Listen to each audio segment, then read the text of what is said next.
6:06 na tayo at meron nga tayo ulit 5 pattern dito. At ito yung medyo pinahihirapan tayo ng mga pattern nito, pero okay lang kahit paano ka na-challenge tayo.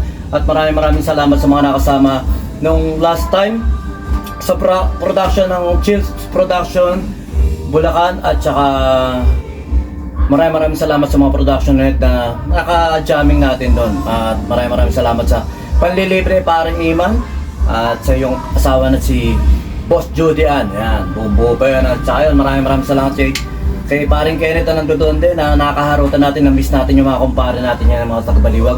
At maraming salamat sa syempre sa mga tropa natin na kabati-batian natin dyan sa Chill Production. Napaka-solid ng gamit yan sa mga nangailangan din ng setup para sa kasal. PM nyo lang po ang Chill Production Bulacan. Okay. At syempre, nandiyan din yung AB Pro. Napakaganda ng gamit nun sa mga may kailangan din ng backline. Yan, yung magagandang drum set, magagandang ampli. PM nyo lang sila, napaka-solid din ang mga gamit nila.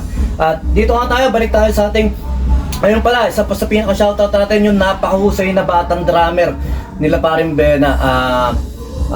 Ano siya, anak siya ni Boss Gilbert. Patagal na rin ng musikero na taga Plaridel din. Napaka-solid na, napakagaling ng bata. Yung ilang linggo kong sinipra, parang isang linggo niya lang sinipra yung 4 na kanta ng Slap Shop. Saludo tayo. At saka si Prado, pati mga paksakan, saludo talaga. Napakagaling na bata. Nakakaingit yung mga ganong kagagaling na bata pa lang napakahusay na. Nung mga bata ako, hindi ko kaya. Nung bata ako, hindi ko kaya. At hanggang ngayon, nahirapan ako ron. Kaya nga sabi ko, slow learner ako at kailangan kong improve yung mga dapat ko pang malaman. At saka saludo tayo dyan. Talaga nakakigit yung mga ganong kagagaling na bata. Kaya saludo tayo sa mga bagong musikero ngayon na napakauhusay, napakagaling. Ayun lang. Sige, balik na tayo dito sa ating first pattern, sa 5 pattern natin.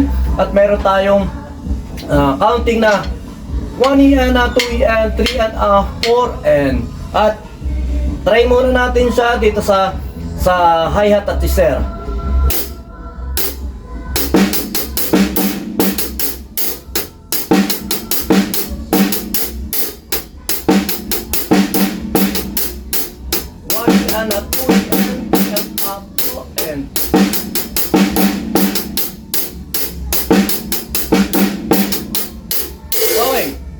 Sinasabayan ko na rin siya ng metro at ngayon na nag-aaral tayo ng metro. Kahit naluluko na ako rito sa pagsabay-sabay sa metro na ito, pero okay lang yan, talaga na yan. Try natin siya dito sa kick kasi medyo talagang nahihirapan ako. Okay, try natin siya ng first pattern. Hi-hat at snare, tapos sabayan na kagad natin siya ng kick mamaya.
Pag medyo nagkakamali-mali tayo, okay lang yan, natural lang yan. Talagang inaaral-aral pa lang natin to. Dito tayo kasi sa first pattern o sa counting ng 1 na medyo nalilito-lito yung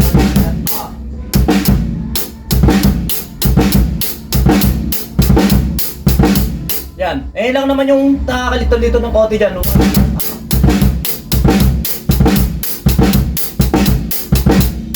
Pero yung iba na kaya-kaya niya na. Okay. Pattern 2, hi-hat at saka snare lang ulit.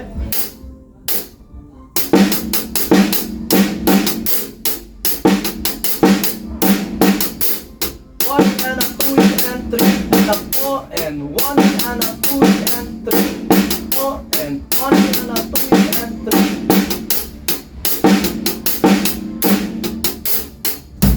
Ulit.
Okay.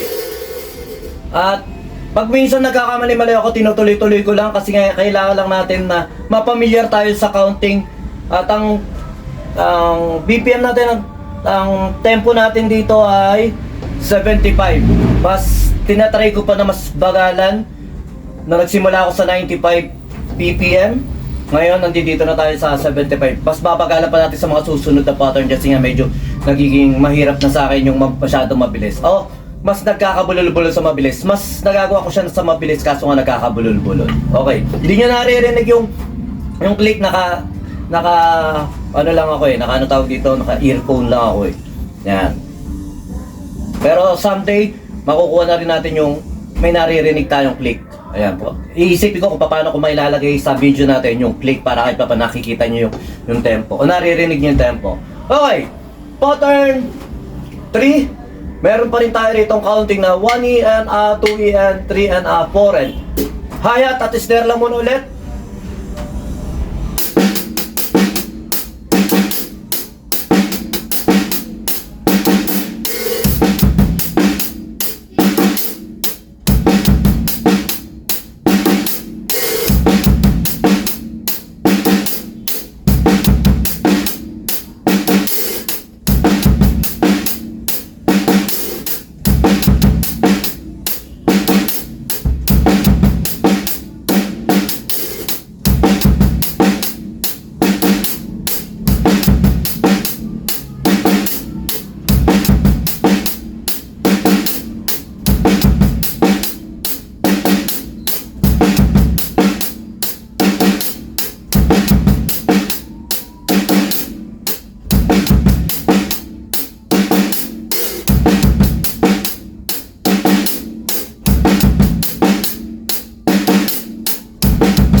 Yung mga pattern natin nito ay tinatanungan nila saan ba namin ito magagamit. Ewan ko rin kung saan natin magagamit ang mga pattern nito, pero ang kagandahan niya nun, na-explore natin yung mga possibilities. Baka may makuha kayo, someday magamit natin to.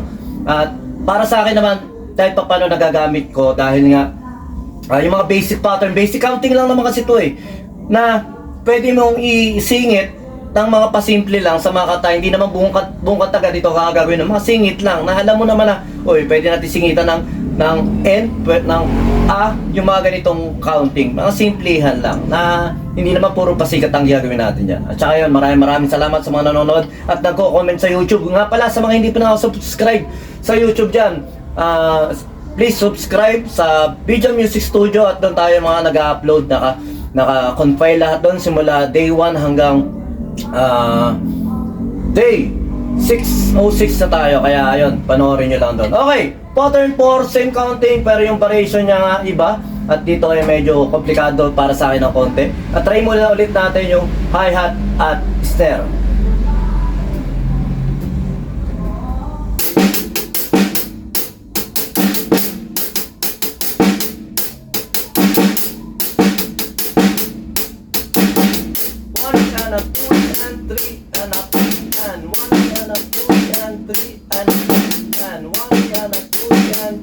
and a 4 and 1 and a 2 and 3 and a 4 and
yung pattern nito, ayun yung mga challenging na nakaka-enjoy na pattern. At masarap talaga i-challenge din yung sarili. Uli, maraming salamat sa mga naging encourage sa akin na mag-metro. Sila Maestro Jerry, sila Alejandro, tsaka yung iba pa mga nagko-comment sa ating page, sa ating YouTube. Maraming salamat sa inyo dahil nga laking bagay sa akin na napupush nyo ako na metro kahit paano. Na-enjoy ko na siya. At kahit na hindi pa ako ganun ka masyadong sanay sa metro, kahit pa paano naman yung aralin natin siya ay malaking bagay na. Okay, pattern 5. At yan lang, casual lang naman tayo. Wala naman masyadong formal sa mga sineshare ko rito. At gusto ko lang mapasadahan at ma-develop ko yung sarili ko. At hindi ko na-aim na mahigitan ko kung sino man magagaling dyan. Ang aim ko lang talaga ma-improve ko yung sarili ko para kahit pa paano nga mag-improve ako dahil nga slow learner talaga ako. Talagang hindi ako ganoon kabilis matuto pero matyaga ako. Yun lang naman ang alam ko sa sarili ko. Matyaga ako. Basta pag may nagustuhan akong isang bagay na gagawin ko yan hanggang dulo. Ayun lang. Kahit na minsan nadadapa-dapa tayo, okay lang. Basta tuloy-tuloy lang tayo. Okay. Last pattern 5. Ang magiging format lagi natin ay hi-hat snare, tapos lagi-lagyan lang natin ng kick. Para kahit pa paano, nakukuha muna natin yung metro niya.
Yung malaking bagay yung nag-improve tayo kahit maliit na bagay lang natatagdag sa atin. At syempre, papanonoorin ko to balang araw yung pagkakamali-mali natin na ganito. At tsak matutuwa ako sa mga pagkakamali ko nito. Kaya kayo mag-video rin kayo habang bata pa kayo dahil hindi nyo na may babalik yung itsura, yung lakas nyo na ganyan pag kayo matatanda na. At tsaka yun, may iwanan natin itong mga video nito sa mga kaapo-apo nila natin.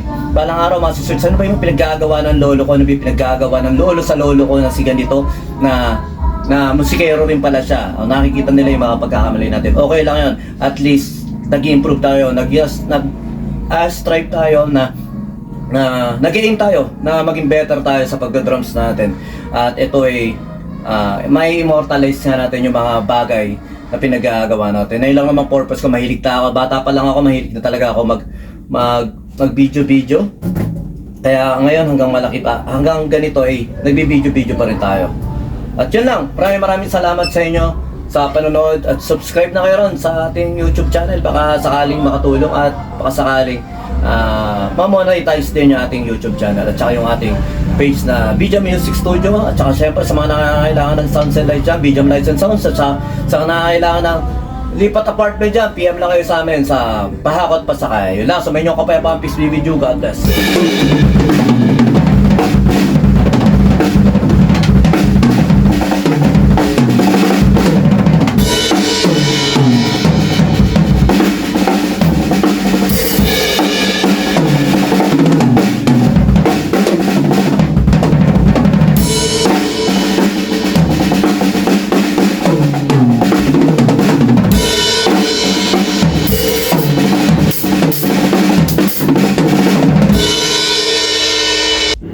BJam Lights and Sounds. Yun mga boss, baka may mga upcoming events kayo dyan na nangangailangan ng lights and sounds, band equipments o full band acoustic band. PM lang po kayo sa amin. Pwede po namin kayo matulungan sa lahat ng klase ng okasyon gaya nga ng birthday, kasal, binyag at party. PM lang po kayo sa page namin sa BJam Lights and Sounds at pwede nyo rin po kami makontak sa number na 0935-311-7520. At yun, maraming salamat din sa mga kaibigan natin at mga repeat client natin na nagla-like, nag-share at nagpa-follow syempre sa aming page na BJam Lights and Sounds at sa YouTube channel din po natin. Maraming salamat. At yun, maraming salamat sa patuloy na pag-like, pag-follow, pag-comment nyo rin po syempre sa aming page at sa mga posts namin. Yun, maraming salamat. Yun lang, so may inyong kapayapaan. Peace be with you. God bless.